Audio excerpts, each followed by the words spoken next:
Hello भाई नमस्कार। আপনারা দেখতে পাচ্ছেন আমার এদিকে 3 दिन से বৃষ্টি আসছে।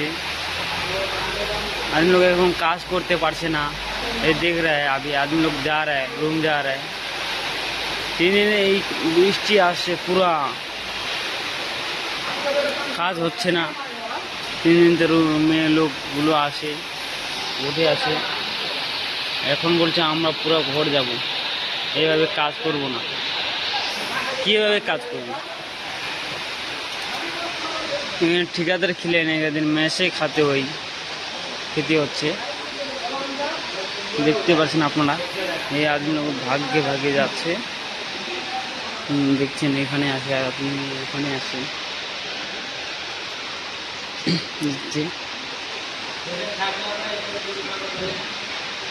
প্রচুর বৃষ্টি পড়ছে 3 दिन থেকে লাগাতার।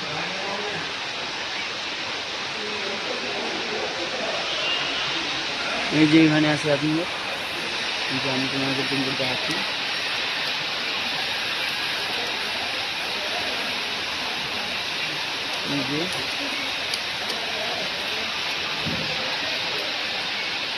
এই যে আমার সাইড দেখতে পাচ্ছেন, পুরা বৃষ্টি আসছে এখানে। 3 दिन থেকে লাগাতার পানি আসে, ছুটছে না পানি।